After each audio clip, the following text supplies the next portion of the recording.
This is the X-Zone Broadcast Network, broadcasting worldwide on broadcast affiliates and satellite program providers, including CNN Broadcast Network, Sirius Satellite Network, Star Media, Good News Radio Network, Angel Broadcast Network, Wiki Broadcast Network, and WPBN TV. For more information on the X-Zone Broadcast Network, visit us at www.xzbn.net.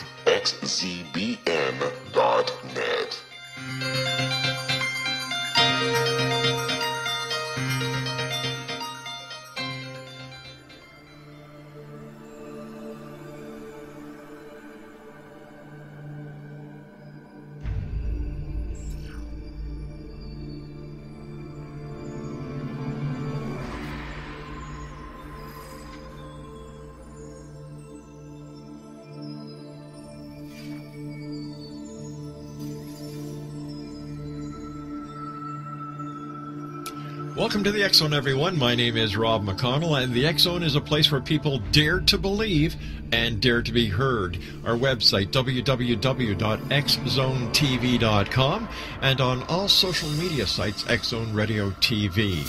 And, of course, you can listen to the X-Zone 724, 365 at www.xzoneradiotv.com.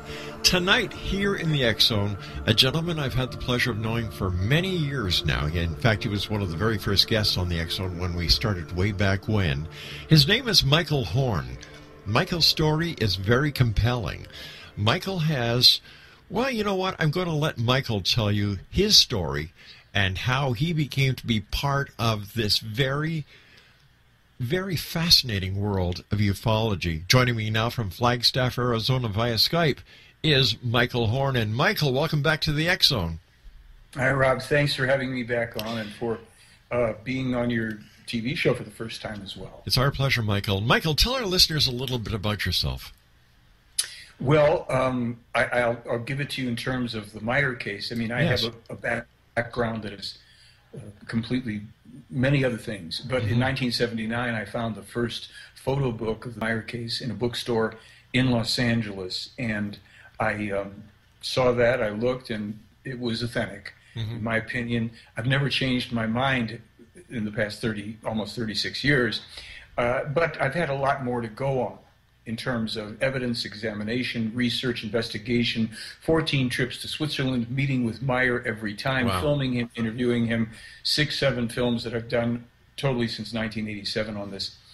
So my experience is that I have gone in, and I've also troubled myself to have met with the original investigators of the late Wendell Stevens, Britt and Lee Elders.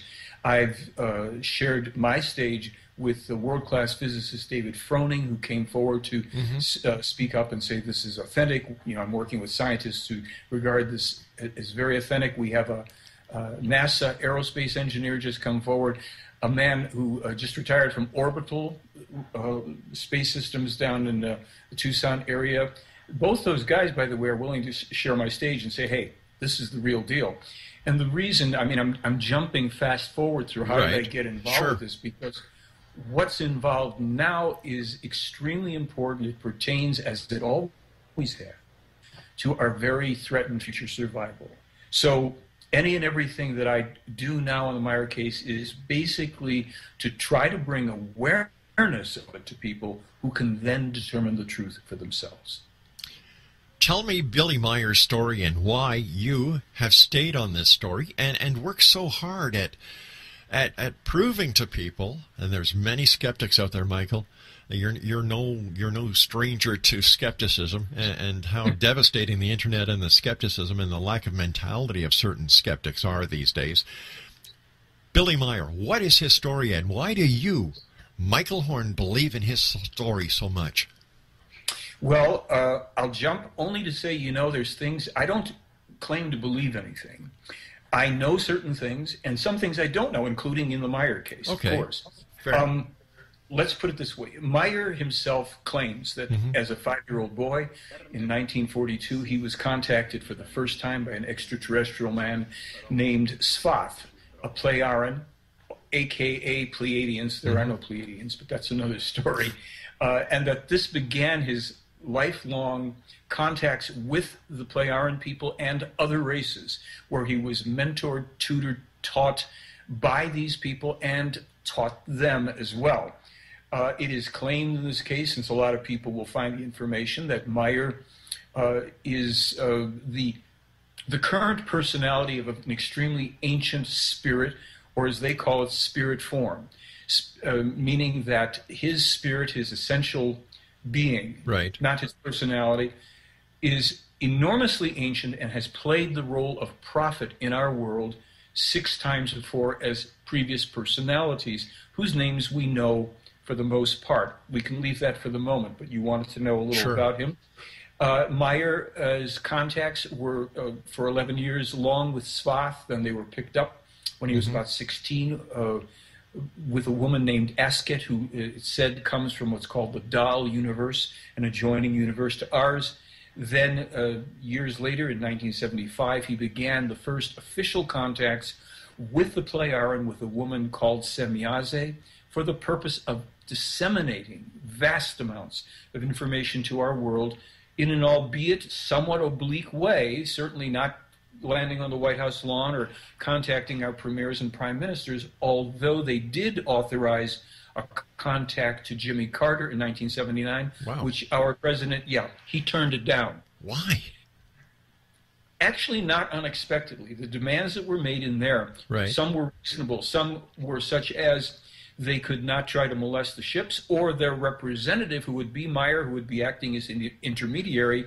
However, the touchy part was that they said, in a matter-of-fact way, and you have to let the people of your country know, and it would flow out to the world, that all of your religions are based on fantasies. All right, Michael. We've got to take a break here. When we come back, more with Michael Horn. He is the American representative for Billy Meyer, I'm sorry. The website is www.theyfly.com. We'll be back. Don't go away.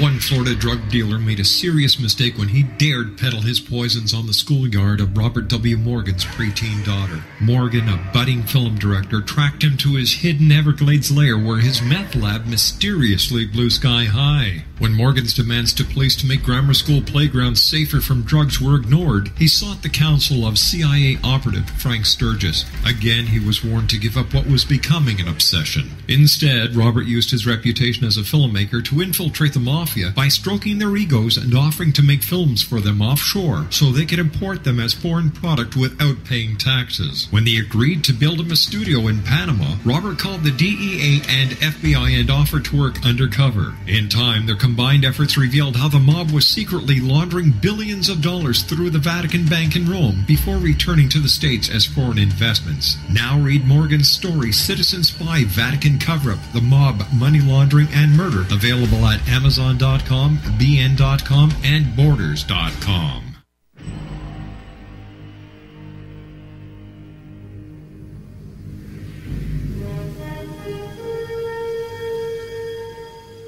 In his new book, Wandering About, author David Strumfeld talks about the universe, existence, civilization, and the nature of mankind.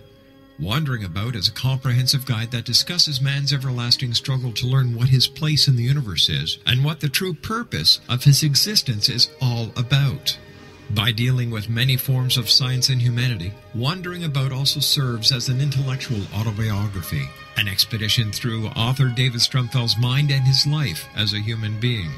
Through the reader's views, readers will learn many relevant things such as the development of civilization through the ages, how science helped mankind to make many crucial discoveries about the universe, why people's curiosity and imagination never get satisfied, and much more. Wandering About promises to push the reader's reasons and thinking to the very edge. To order Wandering About by David Strumfeld, go to www.wanderingabout.net. That's www.wanderingabout.net.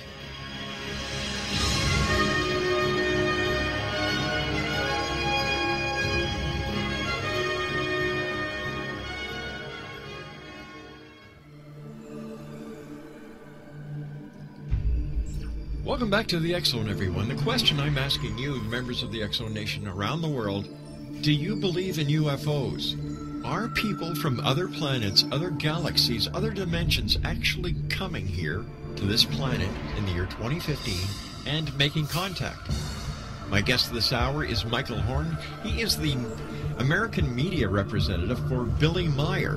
Michael's website is www.theyfly.com. And Michael doesn't believe everything that he hears. He doesn't believe speculation. But for the past 36 years, he has been working with Billy Meier to bring forth this truth that he and thousands, if not millions of people around the world believe that we are, in fact, being visited by others from other galaxies, other dimensions, and other realms. Joining me again from Flagstaff, Arizona, is Michael Horn. And Michael, before we went to the break, we were discussing the fact that Billy Meier is a modern-day prophet, that he has, in fact, been given the spirit of a prophet that has been on this planet 5 other times. 6 other times. 6 other times, so he is the 7th. Correct. Gotcha. Okay, now, what was it, or what is it, that you, Michael Horn, saw to make you want to work on this project for 36 years? Sure. Thanks, Rob. As I said before, when I saw the first photo book, I instinctively knew it was authentic. Mm-hmm. The photos were uniquely clear. The information in the book, although there wasn't a ton of information in the first photo book, the photos, the examination, some of the technical information, I said, this is the real deal. Right. That's what started me. I haven't changed that conclusion, but I have so much more now to base it on. Research into the material, the many, many more pages of translated information, the volumes here of prophetically accurate information which are so pertinent to our world. This is, look, the eye candy, the UFOs, that's number one. That got our attention. As I said, there's 3 new independent photo analyses. These are real. They're singularly, uniquely real as extraterrestrial craft. What I like to make clear when I speak about this information is that according to the material in the Meier case, mm-hmm. the majority of what we see in the sky, the lights that we chase, are not extraterrestrial in origin. We don't have aliens walking around in the world. They're not working beneath the desert in Area 51 for the U.S. government. This is massive disinformation to keep people off of the one authentic case that has been now verifiably authenticated through the prophetic information, step 2, that is showing that if we do not change our course as a humanity, we get the long foretold, mm-hmm. very specific self-destruction that is right now unfolding everywhere. Ukraine, Russia, the Islamic radical terrorism, all foretold specifically, verifiably, copyrighted information in the Meier case. That's the smoking gun that keeps this out of the UFO community, off of mainstream media and TV, keeps me out of most UFO conferences and presentations. So I'm willing to take any questions and challenges about it, because there's nothing to believe here. It's either true or it isn't, and you guys have to figure it out. Let me ask you something. Why was Billy Meier chosen? A farmer in Switzerland. Why was he chosen? Sure. This comes to the kind of step 3 about all this. Step 1 is the eye candy. Step 2 is the prophetic information. Step 3, the mm-hmm. core of the case, the non-religious, belief-free spiritual teaching. Again, nothing to believe, but we have to think it through ourselves.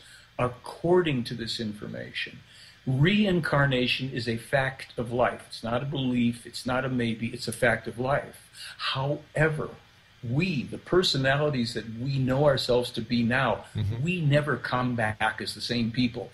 Fortunately, I probably won't be a little bald-headed guy in the next turnaround, But what we do is we come back as new people with no recall and memory, for the most part, until we're far more evolved of the previous personalities. It's said in this case, according to this information, which I cannot prove because I'm still a student and we can't prove it, Meier's previous incarnations as a prophet on this planet included Enoch, Elijah, Isaiah, Jeremiah, Emmanuel, we'll come back to him, and Muhammad. all 6 authentic prophets. Emmanuel, most people have never heard of. That was the real name of the man whose name was changed to Jesus Christ, a human being who and for whom there is not one piece of verifiable historical information, despite the fact that over 60 historians existed in his area at the time that Emmanuel was dwelling there and doing all those things attributed to Jesus. Now leave that for the second. Muhammad, all this terrible stuff. Yeah. Muhammad was a true prophet whose teachings, like all of the previous to him 5 prophets, was falsified and corrupted, turned into cults and religions and sects, as was explained to Meyer. All right, so Michael, I don't want to cut you off, but I've got to take my break here. Please stand by. Oh. Michael Horn is our guest, theyfly.com. This hour here in the X Zone, the Billy Meyer case. Don't go away.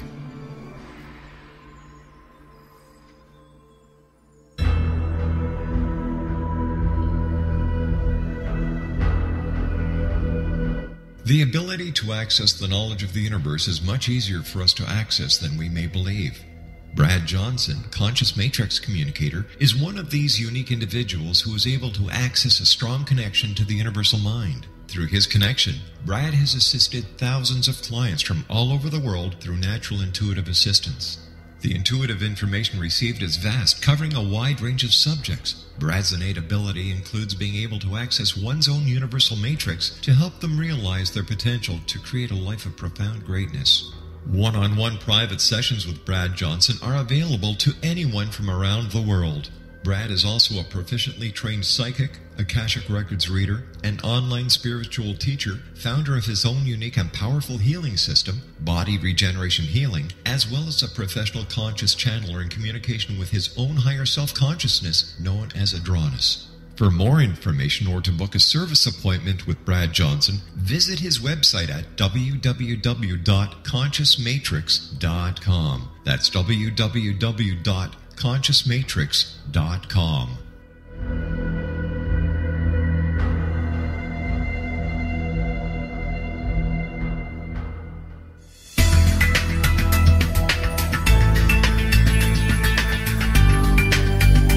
Do you think you have energy problems in your home? Do you feel better when you're away than when you're home?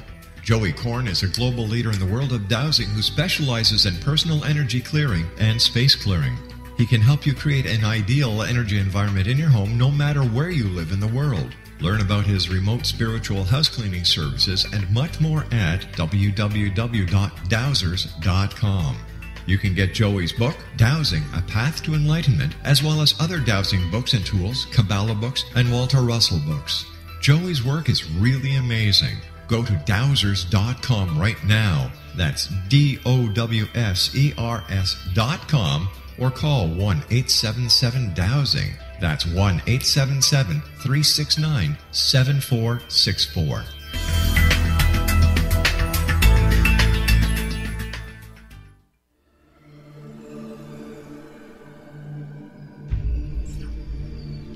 Welcome back to the X Zone, everyone. Michael Horn is my special guest this segment. We're talking about the Billy Meyer case. This is a case of a gentleman in Switzerland who has been the subject of skepticism when it comes to the UFO world for tens of years. Michael Horn is the American representative for Billy Meyer. His website is www.theyfly.com. And Michael, welcome back. Always great talking to you, my friend. Why all the controversy when it comes to Billy Meyer? You and I have talked about his authentication before. We've talked about the prophecies that he has done that came true. What part does organized religion play in this entire discreditation scheme that seems to be going on against Billy? Well, it's pretty huge, and there's actually a somewhat comical development in terms of it. As many people who know this material may know, as they know at the Vatican, the fall of the Catholic Church has long been foretold in many areas, but quite specifically in the Meyer material, call it the Henoch prophecies as well. Recently, Pope Francis, who seems to be, on all accounts, more reasonable and progressive than, if we want to use those terms in terms of religion at all, has endorsed effectively the curbing of births, a greater respect for the environment, and things like this. A couple of years back, we were told that at the Vatican they are studying Meyer's material because they know who he is, and I mean that in every sense. Right. They understand the same spirit that was Emmanuel is now a pot-bellied, gray-bearded, late middle-aged, single, So just let me stop you here for a second. So can we say that Billy Myers is the second coming of Christ? No, because there was no Christ. This is the myth of religion. Now, I know that's going to be controversial for people. Emmanuel was never known as Jesus Christ. Right.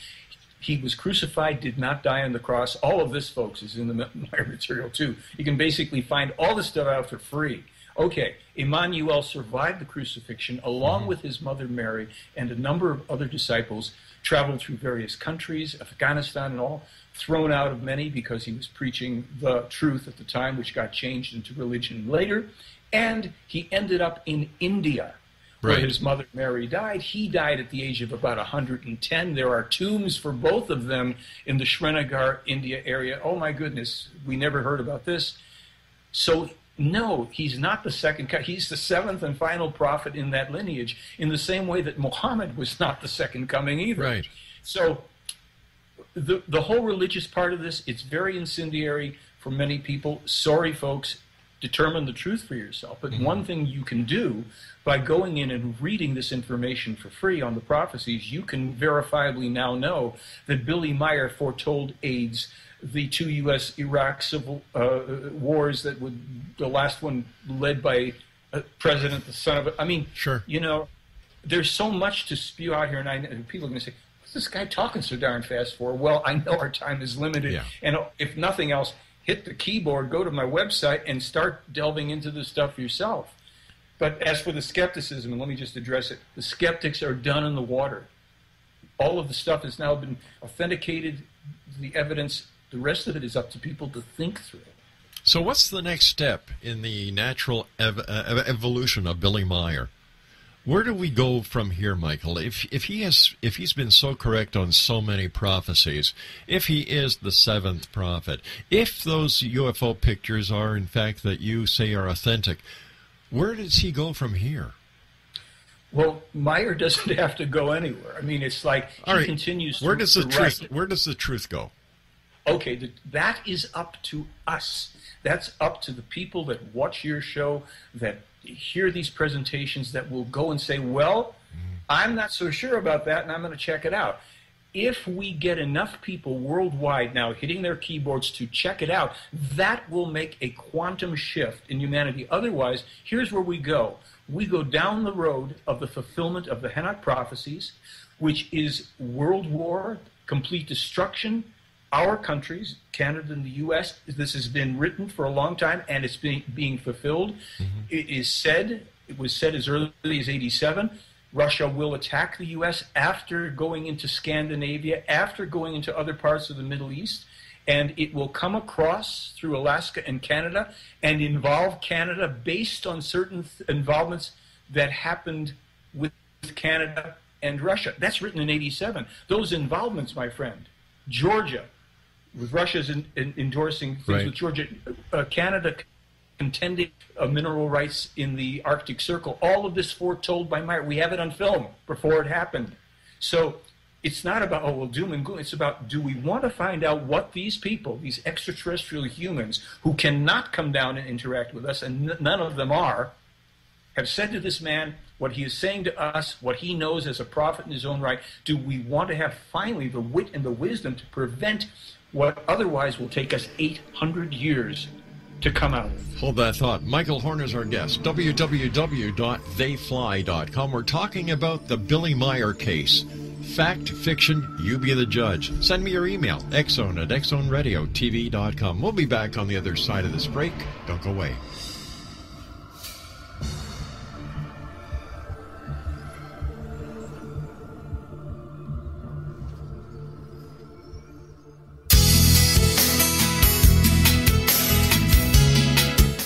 With each new extreme weather event or terrorist act, it becomes increasingly obvious that we live in uncertain and challenging times.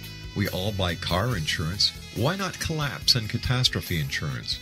Matthew Stein, an MIT-trained engineer and green builder, has written 2 outstanding books to help people prepare, plan for, and deal with everything from minor situations lasting a few days to full-on collapse. Matt's first book, When Technology Fails, is a manual for self-reliance, sustainable living, and surviving the long emergency. This massive book covers the gamut from first aid and emergency preparedness to alternative healing, renewable energy, primitive living skills, and 18th century technologies that could be critical to your comfort and survival in a long-lasting crisis. Matt's second book, When Disaster Strikes, is a comprehensive emergency preparedness handbook and survival guide. When Disaster Strikes is an essential item for every family's go bag. Both books are available at all usual sources. There's a wealth of totally free information posted at whentechfails.com, and author-signed copies may be purchased at mattstein.com. That's www.whentechfails.com and www.mattstein.com.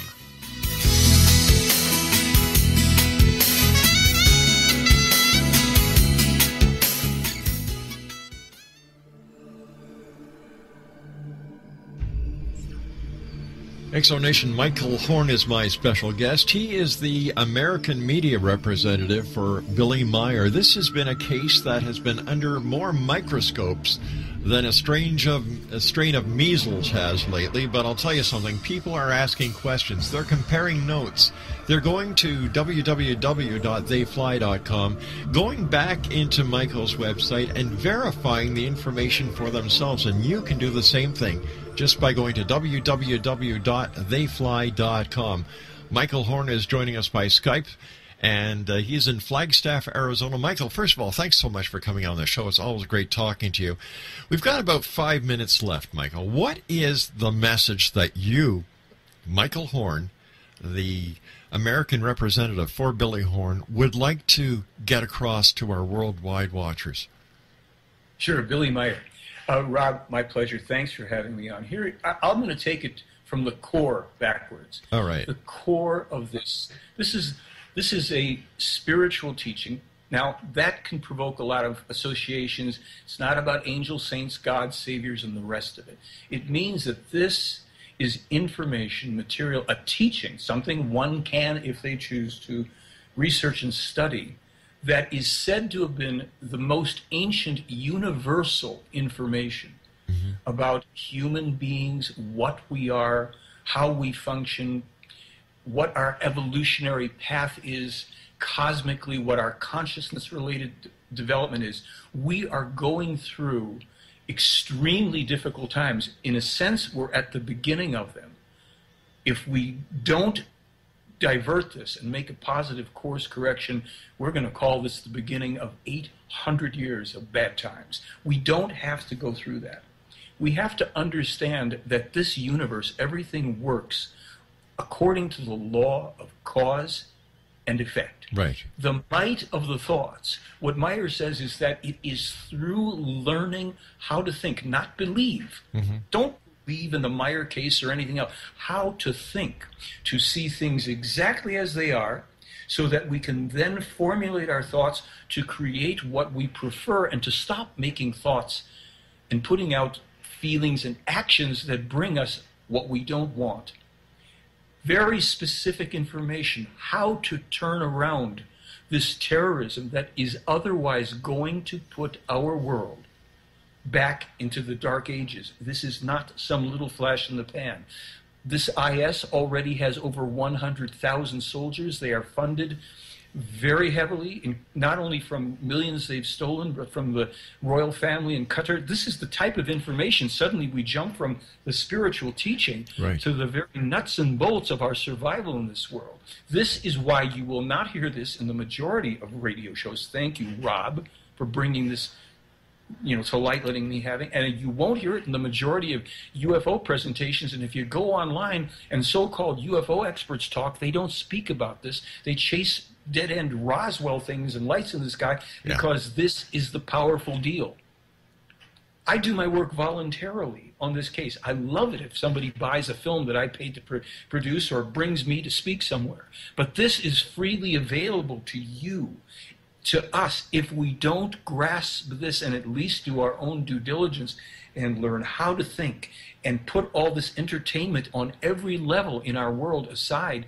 We, in our homes, in our towns, villages, cities, and countries, will be overcome. We have environmental events coming now, soon. The Northwest earthquake and tsunami, date not given, 9.05 minutes. OSU, Oregon State University, confirms it 3 to 5 years after Meyer published the information. There's lots of stuff. We've burned down the rainforests. Now, Brazil, people, 6% water. This is happening. We've got to stop entertaining ourselves and figure out how to get our heads straight. So it's there. The Meyer case has volumes of free information, documentation. I will answer emails as best I can. I always do. It takes time. Yes, you do. We just want people to search. Skeptics are basically done. So if you're skeptical and you want to attack or question, feel free. I will answer you. But please, this is about our survival. This is about your families. It's about all of us. And we either are going to grasp that, or we're going to say, why didn't somebody warn us when it's already too late? Sure. Somebody did. Billy Meyer in Switzerland. Michael, we've got less than 1 minute left for this episode of the X-Zone TV show. First of all, my many thanks to you, my friend. I have a lot of respect for you, Michael. I always have. And you're one of the very few people in, I don't want to say the world of ufology, but those who investigate ETs and UFOs with the utmost credibility. Your friendship means a lot to me, and I'd love to have you back on in the future so we can further discuss Billy Meyer, Michael Horn, and how Billy's prophecies can help us to have a better world. My pleasure. I thank you sincerely. Thank you so much. Michael Horn, great having you with us tonight. X-Zone Nation, Michael Horn is the American representative for Billy Meyer. www.theyfly.com. So for tonight, from the X-Zone, my name is Rob McConnell. Always keep your eyes to the sky and your heart to the light. Good night, everyone.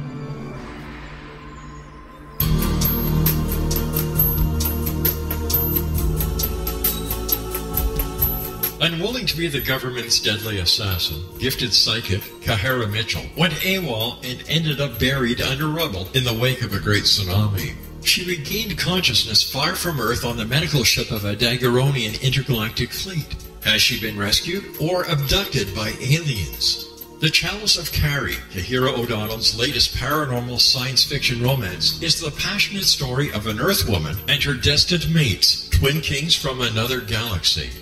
Kahara uses her gifts fighting alongside Lords Rom and Ra in a war that will determine the destiny of galaxies. The Chalice of Carrie by Kahira O'Donnell is now available at KahiraO'Donnell.com or at Amazon.com.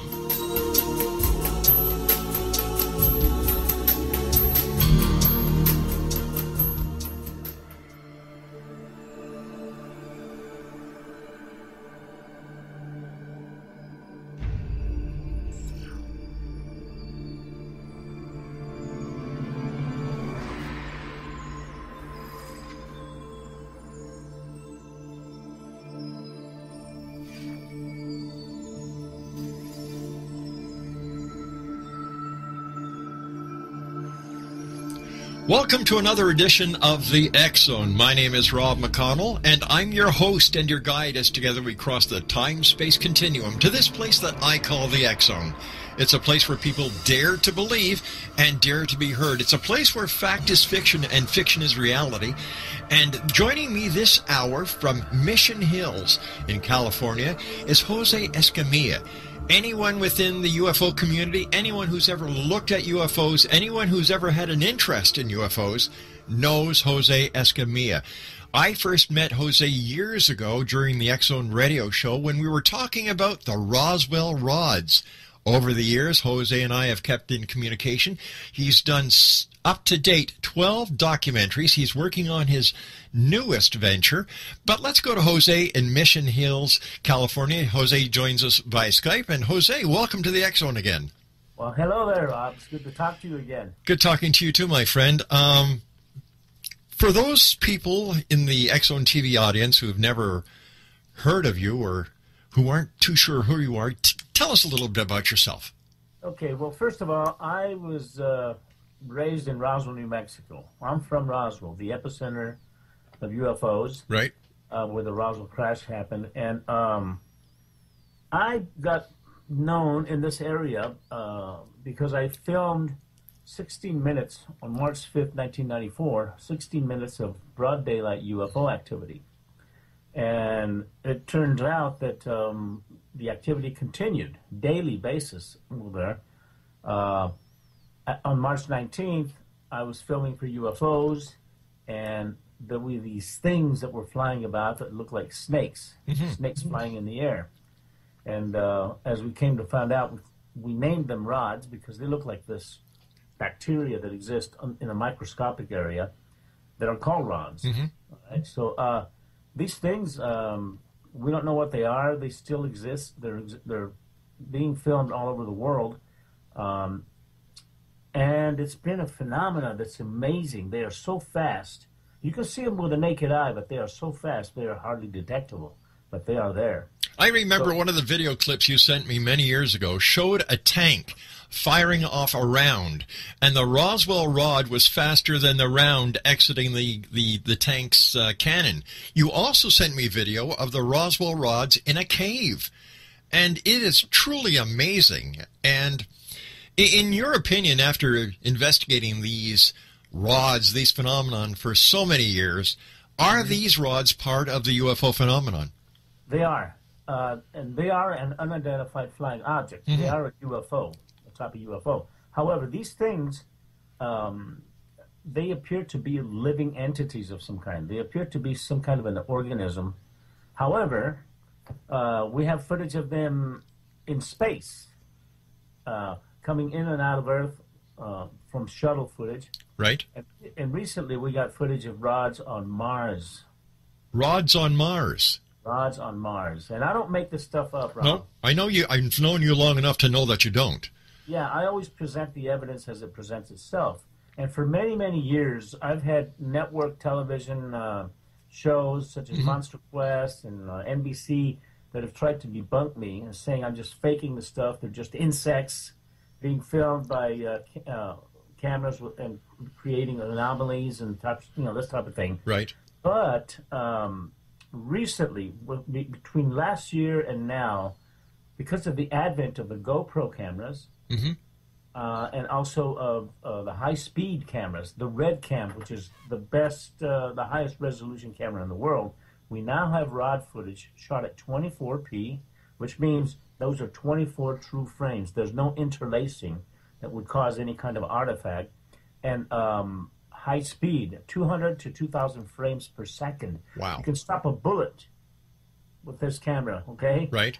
We have broad daylight footage of two rods, one filmed in the UK during a Red Bull. Is that the kind of drink it is? Yeah, that's right. Yeah, and there's a skin suit jumper coming off of a mountain, and he's coming down at 140 miles an hour, being filmed at 2,000 frames per second, and he's barely moving. I mean, he's just going so slow, coming towards the camera, and then a rod flies through the scene fast. Wow. And when you go frame by frame, it is a rod, like I've been showing you and people all over the world, and it's not a bird. It eliminates, filming at 24p and 2,000 frames per second, it eliminates all of the other anomalous things that, you could explain it away. And the rod looks exactly like it looks. I mean, it's a rod. We also have, on the Red Cam, at 4K resolution, which is like IMAX, okay? IMAX resolution, a rod that flies through the scene, and it's at 200 frames per second. When you go see that, it's a true rod. It's not a bird. If it was a bird, you'd see its wings and beak and all that. And we now have that footage, man, and it's amazing. And I'm coming out with a new movie. All right, let's talk about your new movie when we come back from this break. X-Zone Nation, Jose Escamilla is our very special guest. www.tblnfilms.com. Rods on Mars. Fascinating. We'll be back on the other side of this break as we continue here in the X-Zone with yours truly, Rob McConnell. We'll be back. Don't go away.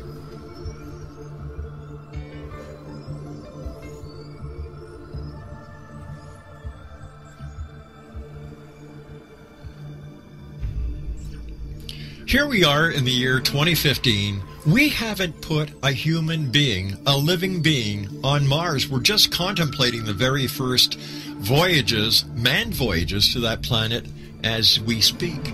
And yet, the Roswell rods that Jose Escamilla filmed many years ago in the 90s, and we talked about here several times in the X-Zone, have been filmed on Mars. Joining me now from Mission Hills, California via Skype is Jose Escamilla.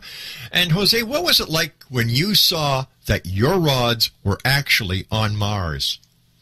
I was happy because we've known that they have the ability to traverse in outer space, okay, from the shuttle footage and the ISS footage. We also have full-color ISS footage of rods coming in and out of Earth, and they're huge. And you have to realize that on the shuttle and the ISS, those are traveling at 18,000 miles per hour. Right. That's what they're orbiting at. And these rods are zipping by super fast, much faster, and they're going in different trajectories. So I was excited about that. Getting this Mars footage is really phenomenal because now we know that this thing, whatever it is, or if it's a living entity or whatever it is on Mars. And this is a huge rod that flies in. You can see it. There's actually 2 or 3 shots we have of rods on Mars, but there's this one particular one, and you're going to have the footage. It shows it going into either the landscape or on the other side of the horizon of this Mars footage. It's just an amazing thing. What have scientists said about the rods? How do they describe what you're presenting them on video? You know, you can't fake video coming from Mars. They can't accuse you of faking this video. Exactly. You know, so what does the scientific community say when you have these extraterrestrial entities that you here on this planet have in the sky, going into the water, going in and out of outer space, and now on a totally different planet in another part of our solar system? What do they say? They don't say anything, actually. Back in the 90s, I contacted NASA. I contacted people at the Denver Museum of Natural History and people here at the Los Angeles Museum of Natural History. And I took the footage of the cave and the underwater footage that we have of rods, which is spectacular within itself. And we took it to marine biologists and marine zoologists, and they had no idea. They said, there could be a specimen in some jar at some laboratory in the world named as an unknown plankton.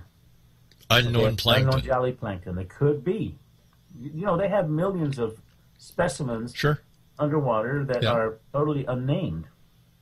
And the lady told me that, look, if a marine biologist sees this footage in Ireland or in Iceland or wherever it might be located, if they see it, they might recognize it and pull out a specimen. And that would be amazing because these things have the ability to enter and come out of the oceans. So we know there's a life cycle here that these have underwater. And I recently last year I got footage, amazing footage of an underwater rod.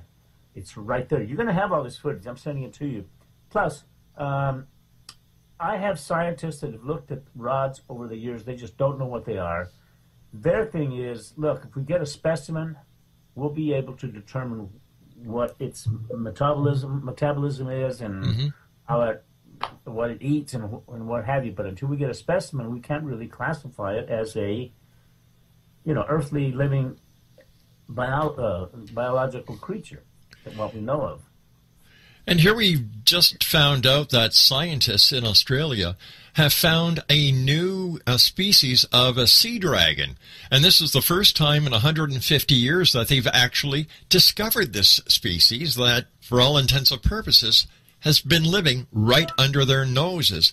Jose, we have to go to a break soon, but I have to ask you this question. Is there a connection between Roswell rods and the creation of crop circles? You know, I do have footage of rods at crop circle areas.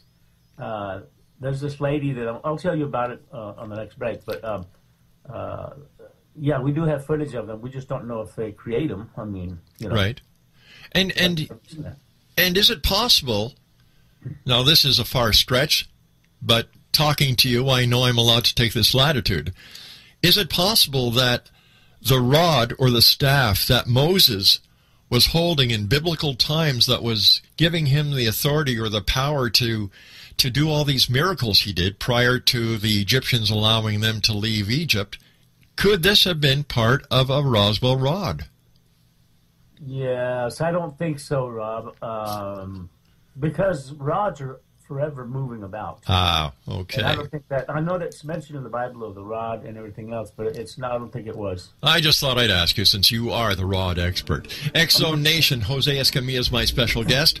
www.tblnfilms.com, and Jose and I return on the other side of this break as we continue here in the X-Zone from our broadcast center in Hamilton, Ontario, Canada. Don't forget, you can always visit us online at xzonetv.com and listen to the X-Zone radio show 724-365 at www.xzoneradiotv.com. Don't go away. We'll be right back.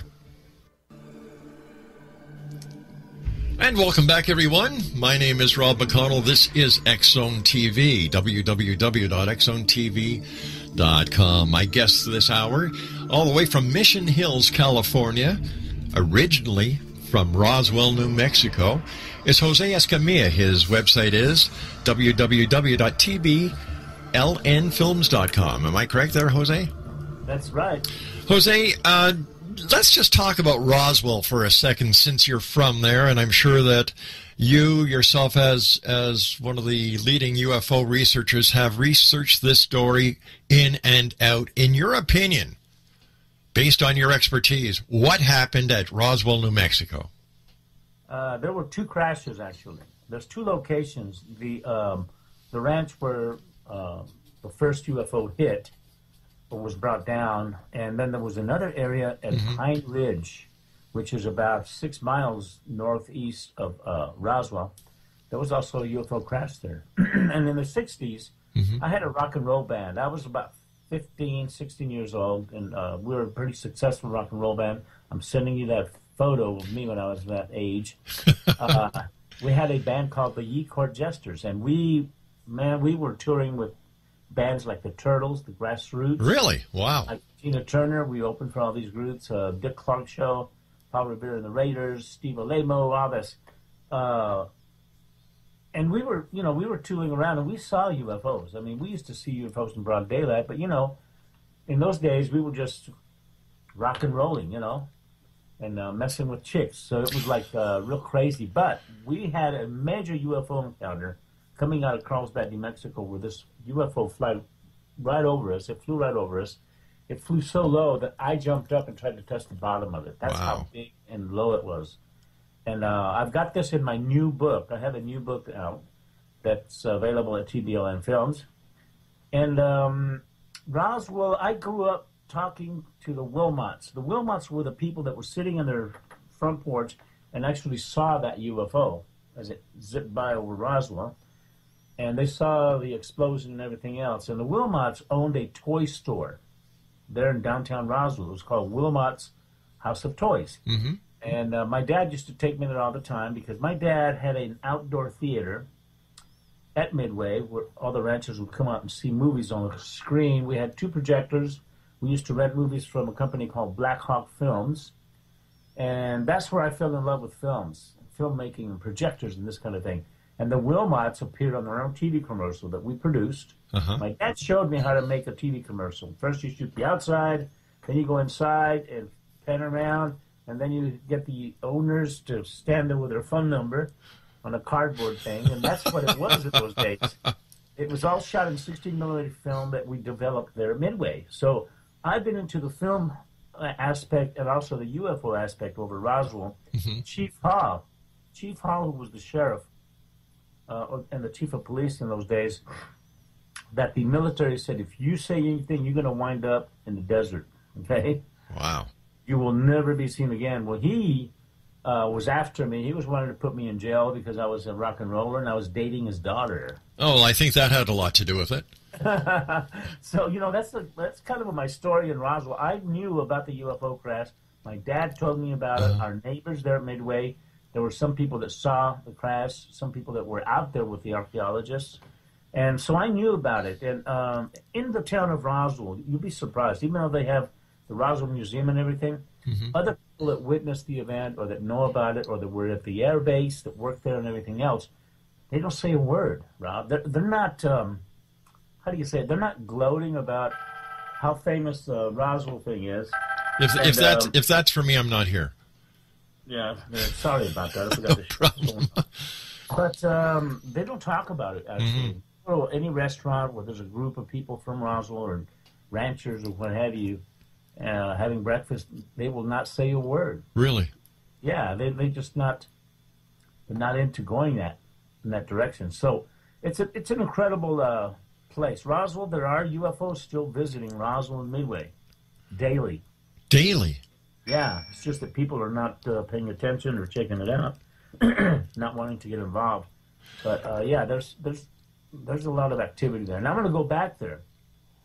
When I do the new Roswell Rods film, which is called They Live in the Skies, right? I'm going back to Roswell. I'm going back to Denver, where I was, where a lot of the people that were with MUFON were helping research the Rods activity.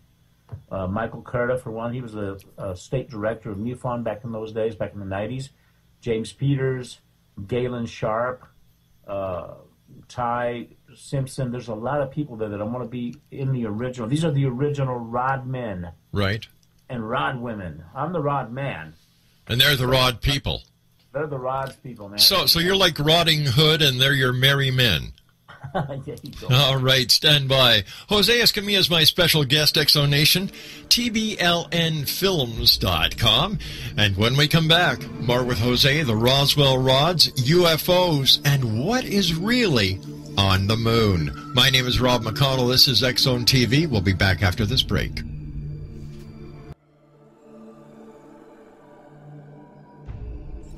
Jose Escamilla is my special guest of this segment of the X-Zone. We're talking about the Roswell Rods. We're talking about UFOs. We're going to be talking about what's really on the moon in a little while. But here's my question to you, the members of the scientific community. Here you have someone who has video documented proof that we are not alone, and I'm talking about the footage of the rods. They've been found in our atmosphere. They've been found all over the world. They've been found underwater, coming in and out of outer space. They've been shot from the ISS. They've been shot by the shuttle. They've even been found on Mars. Why don't you guys in the scientific world get behind Jose and find out what they really are? If they can go from Earth to Mars, wouldn't that help us in our quest for space flight, space development? Come on, guys, give it a try. Contact Jose. tblnfilms.com. Joining me again from Mission City in California, Jose Escamilla. And Jose, first of all, always great talking to you, my friend. What is on the moon? I found in February 2009, I found a website. I was making a scene for a film I was making called Moon Rising, and I wanted to shoot a scene of us leaving Earth and going through the atmosphere and winding up right there on the moon. So I needed a special effect moon. Right. And I contacted guys that work on Star Trek and Star Wars, and I said, hey, where do you get those incredible, realistic planets? And how much is it? They said it's all free. Go to www.mapaplanet.org. All right? So I went there, and I see this gray scale shot of the moon. I click on that. It takes me to another landing page. And there was all different variations of photography of the moon. in the middle, smack dab in the middle, your viewers, listeners that go there, mapofplanet.org, they'll be able to see what I saw in 2009.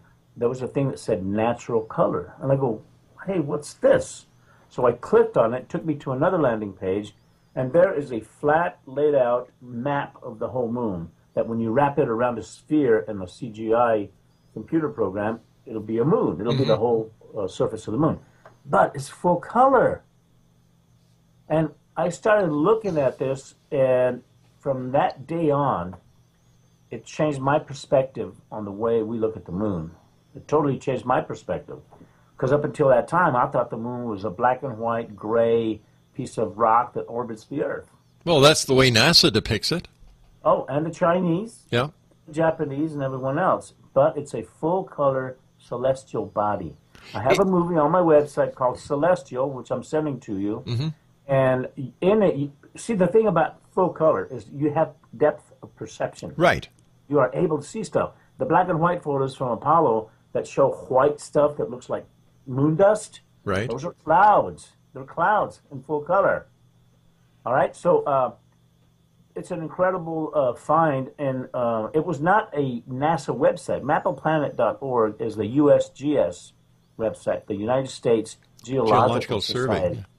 Yeah, so who would have thought that here these guys had all these full-color photos.